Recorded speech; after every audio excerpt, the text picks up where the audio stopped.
Hello everybody, this is Hardcore Harry, and welcome back to another episode of Mic Drop.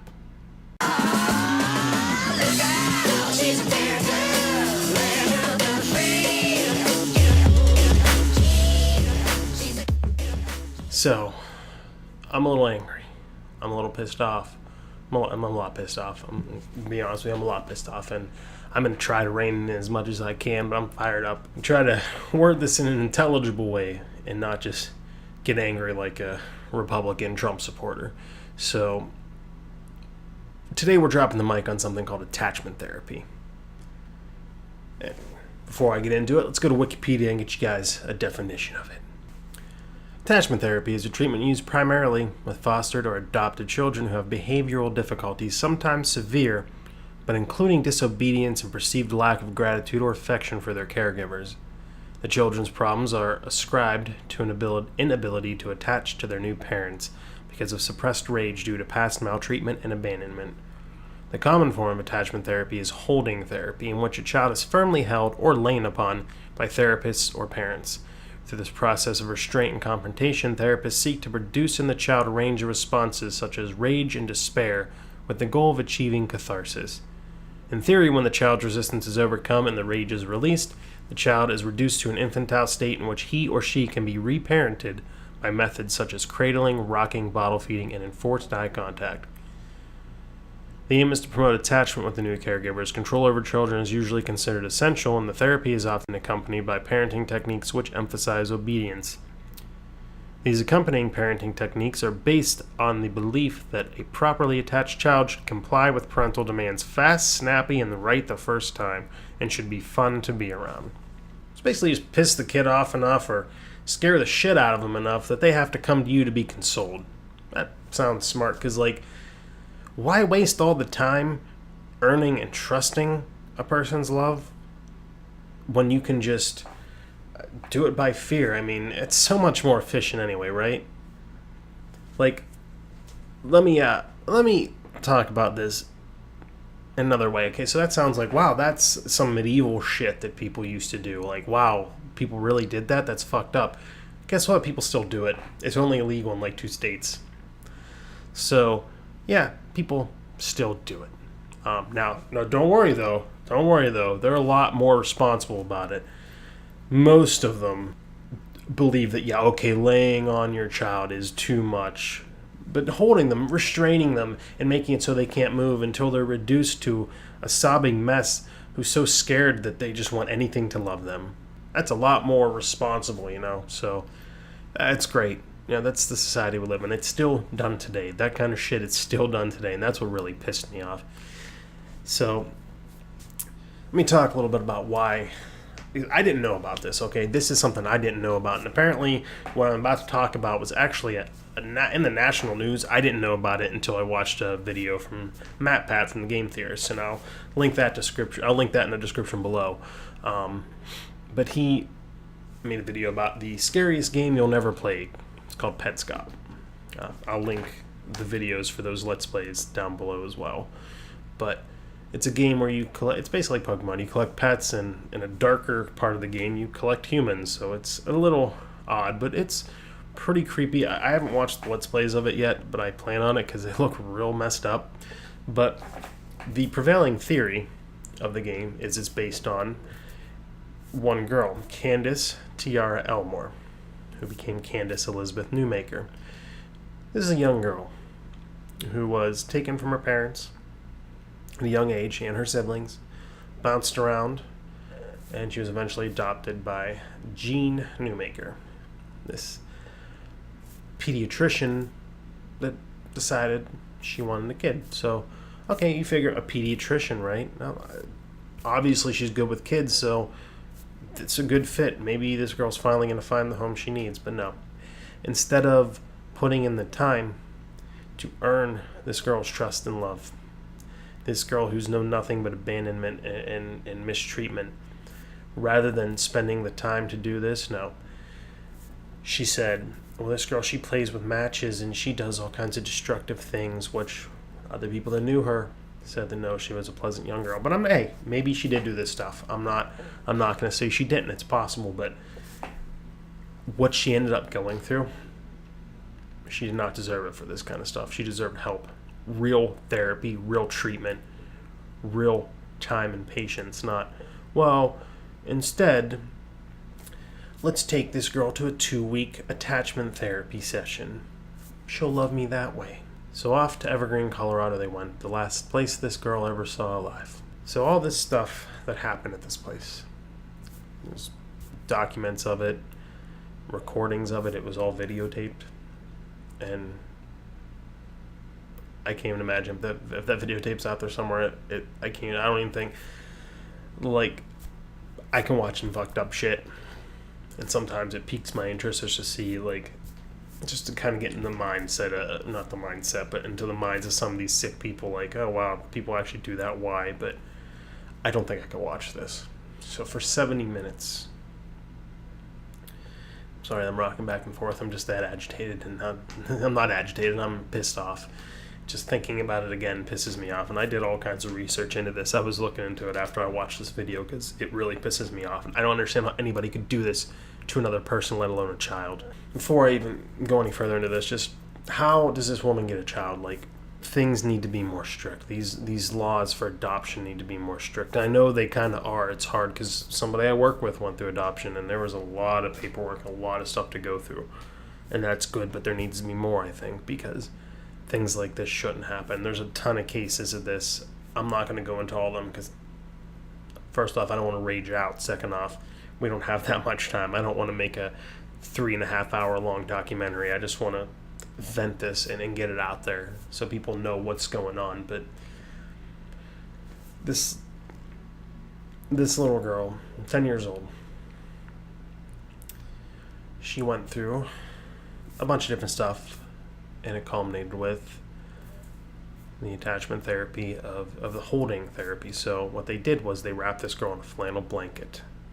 So the point of this is to simulate rebirthing, to simulate, the blanket simulates a womb, and she's supposed to be reborn. So they wrap her in this flannel blanket, put pillows on her, 4 grown adults, coming up to over 600 pounds, sit on her and lay on her and push on her head, her arms, her body, her legs, and they tell her to be reborn. They keep telling her, you ready to come out, baby? Are you ready to come out, baby? Is baby ready to come out? Talking to her like she's just a little, like she's being boy. She's a baby, and it's just sickening. And she tried for over an hour, 70 minutes, she tried to get out of there. She struggled and she couldn't, because she's this little tiny girl being pushed on by 4 grown adults while her mother watched the whole thing. So this is going on longer and longer. Girl's having trouble breathing. She defecates and throws up. They start telling her, oh, you baby rolling around her own vomit and her own shit. Oh, does baby want to be born? Does baby want to be born? Come on out, come on out. So 20 minutes, that's when she vomited and defecated on herself. 20 minutes into this 70-minute session. 40 minutes into the session, they asked her, baby, do you want to be born? And she faintly replied, no. So they started saying, quitter, quitter, quitter, quit, you're a quitter. And that's like, these grown adults started saying that to this child that they were suffocating. So Jean, the mother, started feeling sorrow and regret because she was sad that Candace wasn't responding or didn't want to attach to her. So they asked her to leave the room because they didn't want baby picking up on her sorrow. There were 5 people in the room. There was the 2 therapists, 2 therapeutic foster parents, and then Jean, and of course Candace. So Jean was asked to leave the room. Eventually the foster parents were asked to leave the room. After about 5 minutes, the therapist started talking, and then they opened the blanket up to find Candace.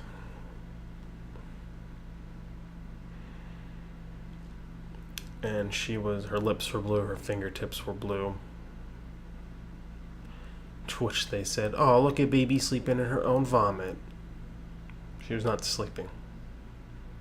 She wasn't breathing. She was practically dead. She was dead. So to Jean's credit at this point, she did come rushing in because she noticed the color. She saw the color and knew that wasn't right. She came in and performed CPR. One of the foster parents called 911. So one of the therapists, after the EMTs got there, they said, "Oh, we left her alone for 5 minutes and we came back and she wasn't breathing." You fucking son of a bitches. You didn't leave her alone for 5 minutes. You killed her. You're fucking murderers. And you better not be allowed any children ever again because you're a fucking scumbag pieces of shit. And you deserve nothing but bad things to happen to you.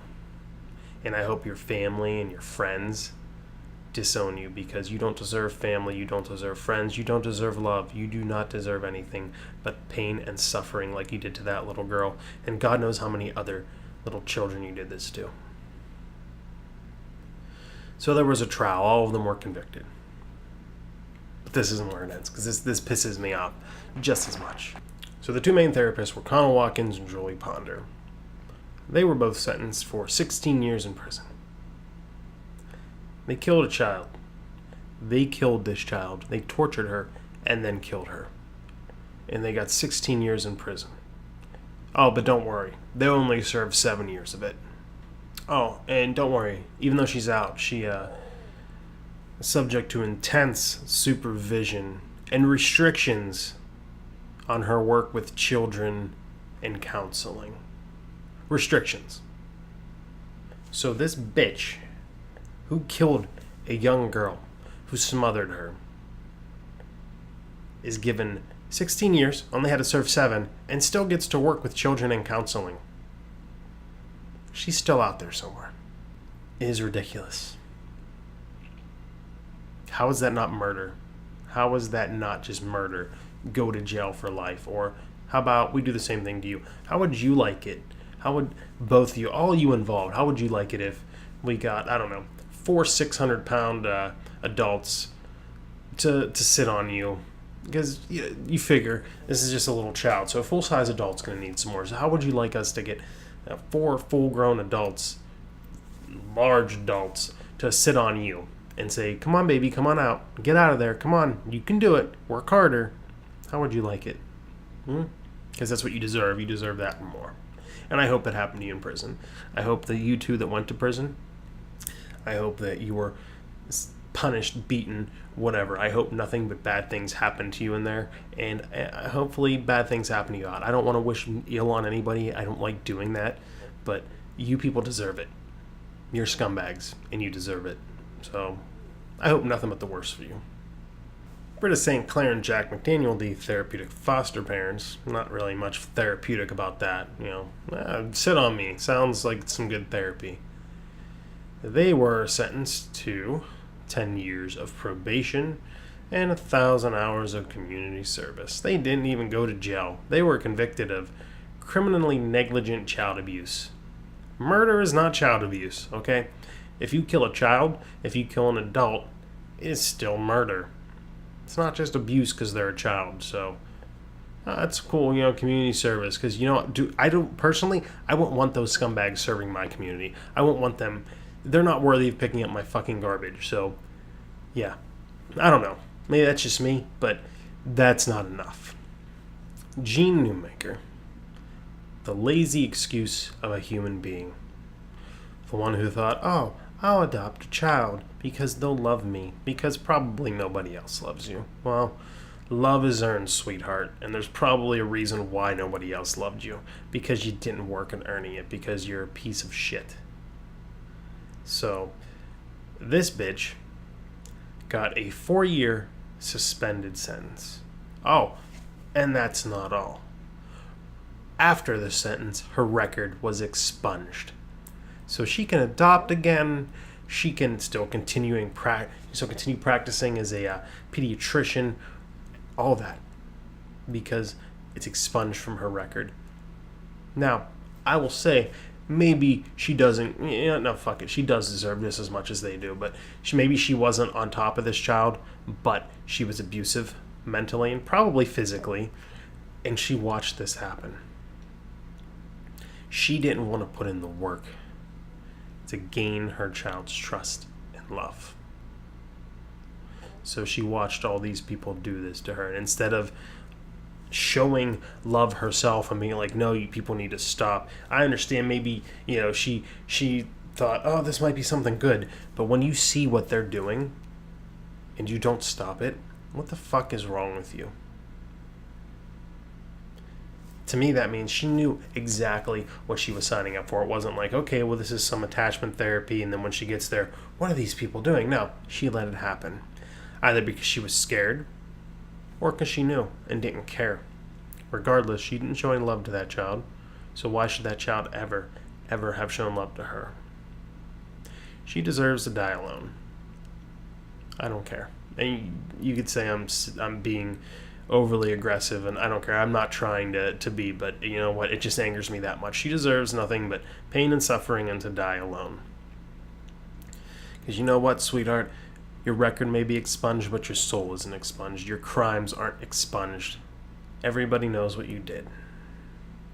And that can never, ever be taken away. You can be wiped off your criminal record, but you're still a fucking murderer to the rest of us. So enjoy living with that for the rest of your life. So it's funny that I saw this because I just recently thinking, I never really gave any thought to it, but recently thinking about it, I'm like, foster children have to go through a hell of a lot. They deal with foster parents, some of who are just there to collect a paycheck. They take children in until they can be adopted, just to collect a paycheck, That's money for them. If the child's too hard, too hard to deal with, they know that they can just say, I can't deal with this, give the child back, and boom. Child goes to another home like that. And a lot do it. There's a lot of people that do it. They're saints. They're wonderful people. And they work hard to earn trust and love. And they show these kids trust and love and that they can love again. But there are so many people that abuse the system. It's messed up. And this is kind of a case where you see it. Where you see that it's not just, okay, well, kids are in foster care, they have a home, they have a roof over their head. No, they go through a lot of shit. They don't know what they're going to end up with, and that's scary. And then when they get adopted, as in this case, they don't know what they're going to end up with. Do you know how much fear has to be in their heart, especially with stuff like this going on? Like, how much fear and mistrust there is. Like, oh, I'm getting tossed around again. It sucks. So, for those of you out there looking for kids and you're thinking about adopting, just show them love and trust. And don't expect it back right away, but don't take the easy way out either. Be persistent and keep showing it. Be there for them. Let them know that they always have a roof over their head, that they always have a warm meal if they need it. They always have a cold drink if they need it. Don't be like these people. Don't try some fringe fucking therapy. Don't try therapy at all, because they just need some love and some understanding. They need somebody that they can trust. Just show them that you are one of those people they can trust, and don't ever take that trust away from them, because I don't think people realize how much damage that does to them, and it sucks. It really, really sucks. So there needs to be stricter laws. Something needs to be done, because it's what these people go through, what these kids go through, is terrible. And like I said, I never really thought about it until recently. In this video, I never thought about any of this until this video. Like, I didn't know what I probably heard the term before, but I didn't really know what attachment therapy was, and it's fucked up.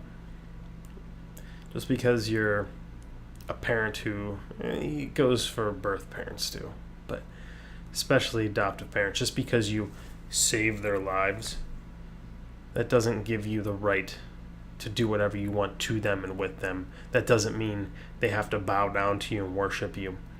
You have to earn their love and trust, just like they need to earn yours. And just because you save their lives doesn't mean that they owe you anything. And that's the thing that sucks, especially with baby boomers and the older generations. They want to sit there and say that millennials are so entitled, blah blah blah blah. Like, if that's true, if we really are entitled, where do you think we got it from, huh? Like, we learned it from you guys. It's learned behavior, and that's the thing with you guys. You, especially those generations, and there's still younger generations, but especially those generations, they are adopting kids and expecting them, they feel they're entitled to their love because they saved their lives, and that's not the case. That's not the case at all. If that's how you're going to be, you didn't save their life at all. Let them go around a little bit until they get somebody that actually wants to love them and wants to earn their trust. I'm just going to end it there because it's a heavy topic and I'm getting fired up again, and I don't want to just go off some more. But so I say this with all my videos, but thank you guys for watching. This is really important. And I know I have a lot of videos I'll say, oh, this is really important, but it is. This is probably my most important video. This is something that really is an issue that I didn't even know about. So please, I ask you, share. If you haven't shared any of my other videos, share this one, because people need to know about this stuff, They do. Like I said, I'll drop the links down below so you can check out some of the other stuff too, but people need to know about this because I didn't know about it, and I'm sure other people didn't. Leave me some comments, let me know of anything you heard of. Put some links down there, Inform me of some stuff and inform my viewers. And I know, like, my channel isn't big yet, and it's not getting to that many people, but if I can educate and inform this small group of people about this horrible thing that goes on, and they can inform their small groups of people, then it'll slowly get out there. And I don't care how slow it is. If it gets out there, that's what's important. So thank you guys again for watching. Don't just have a great day. Have a hardcore day.